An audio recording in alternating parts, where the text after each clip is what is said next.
by a man named Shiro Ishii, and what happened there is beyond horror. They didn't just test weapons, they infected prisoners, men, women, with deadly diseases like anthrax and the plague. Just to watch them die, they dissected people alive, without anesthesia, to see how the body works. They froze limbs solid, then shattered them like glass, just to study frostbite. They even used humans to test biological bombs, chained up and exposed, until their bodies broke down in agony.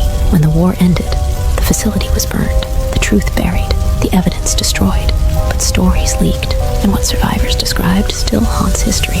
Comment your country. I'll find a real scary story from there next. Guys, I want to tell you a true scary story about Emma, a young woman who was found dead in a rural village of Australia. So the story goes that Emma had always dreamed of leaving the city for a quiet life in the countryside. When she found a small village in rural Australia, it seemed perfect, a peaceful escape. She moved into a cozy cottage on the edge of the village, surrounded by woods. The villagers were welcoming, but something about them felt off. Their smiles seemed forced, and their eyes carried an unsettling look. She tried to ignore it, but soon, strange things began to happen. At night, Emma heard footsteps outside her window, slow and deliberate. She'd look outside, but there was never anyone there. The feeling of being watched grew stronger each night. When she asked the villagers about it, they dismissed her concerns, saying it was just animals in the woods. But Emma knew better. Something wasn't right. One day, an old woman warned her, "Don't go into the woods at night. It's not safe." Emma, curious and brave, decided to ignore the warning. One evening, she ventured into the woods, and almost immediately, the air felt thick with unease. Then, she saw the villagers standing around a tree, worshipping some sinister. She tried to leave, but as she turned, villagers standing around her in the shadows, their faces blank, staring at her. They moved closer, silent and menacing. Emma ran, heart pounding, and barely made it back to her cottage. The next morning, the village elder came to her door. "You shouldn't have gone into the woods," he said. "Now, there's no way out." That night, they came for her. Emma's body was found deep in the woods, the villagers claiming she had gotten lost.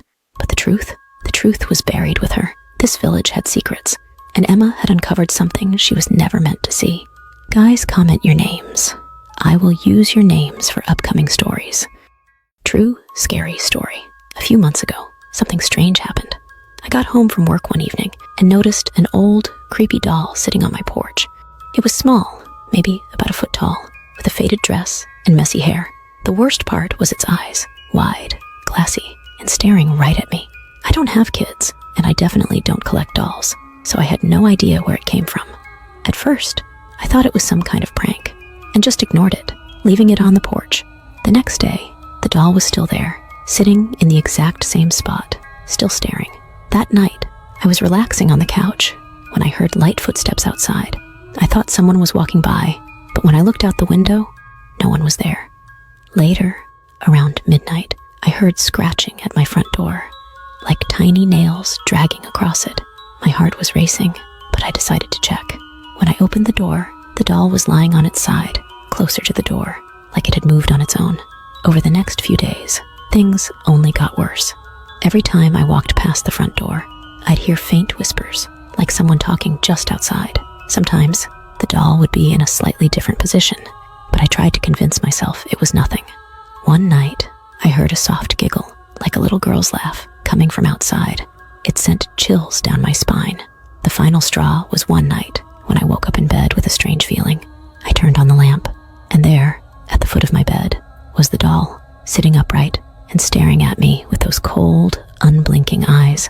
I don't know how it got inside, but I was terrified. I grabbed the doll, threw it in a trash bag, and drove miles out of town to get rid of it.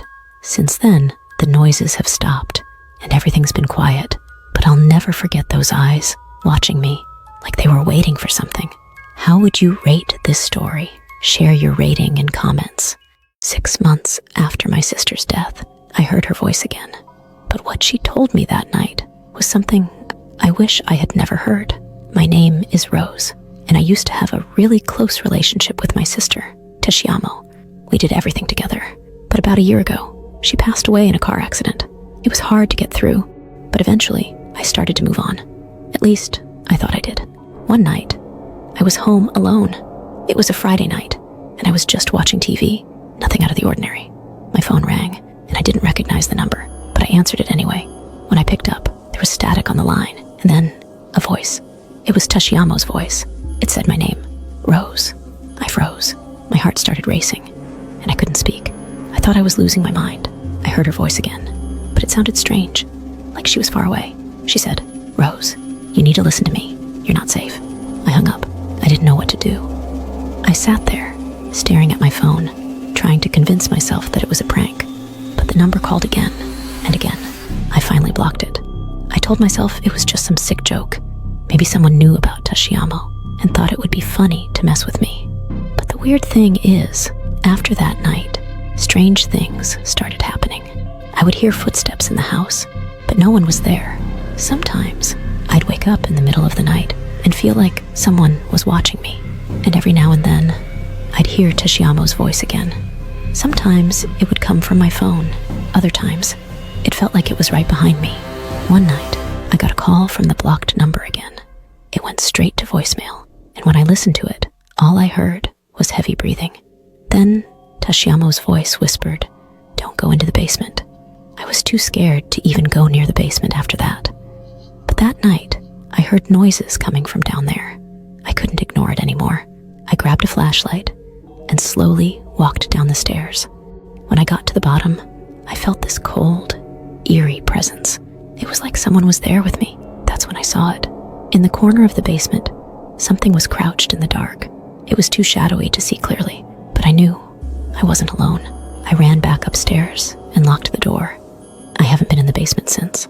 I still don't know who or what was calling me, but I can't shake the feeling that whatever it wasn't my sister, and it's still out there, waiting. Guys, comment your names.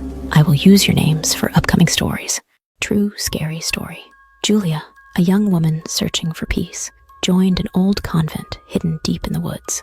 The nuns were kind, but one stood out, the silent nun. Dressed in black, she never spoke a word and wandered the halls only at night. Julia was curious, but whenever she asked about the silent nun, the others quickly changed the subject. Late at night, Julia often heard soft footsteps outside her room.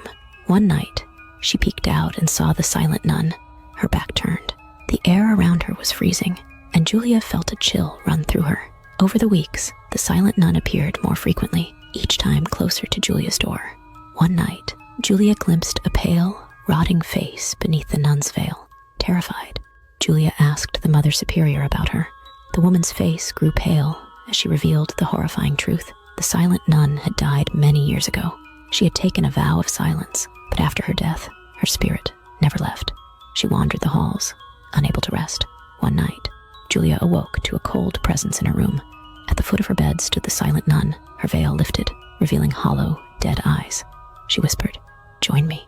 The next morning, Julia was gone. Her room was icy cold, and the silent nun was never seen again. How would you rate this story on a scale of 1 to 10? True, scary story. My name is Ariana, and this happened when I was in college. I had just moved into my new apartment, and at first, everything seemed fine. But then, strange things started happening at night. It was around 2 a.m. when I first noticed it. I was lying in bed, trying to fall asleep, when I saw something out of the corner of my eye. In the corner of my room, near the window, I could see a shadow. At first, I thought it was just my imagination, or the way the streetlight outside cast shadows, but it didn't go away. It was just standing there, completely still, like someone was watching me. I sat up and stared at it, trying to make sense of what I was seeing. The longer I looked, the more certain I became that it wasn't just a shadow. It was darker than the rest of the room, like a figure standing in the corner. My heart started racing, and I felt a chill run down my spine.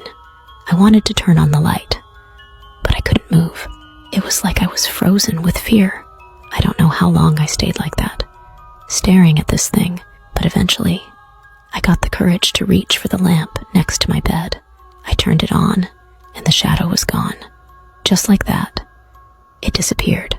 After that night, I moved out, but I'll never forget the feeling of being watched by that shadow in the corner. Guys, comment your names.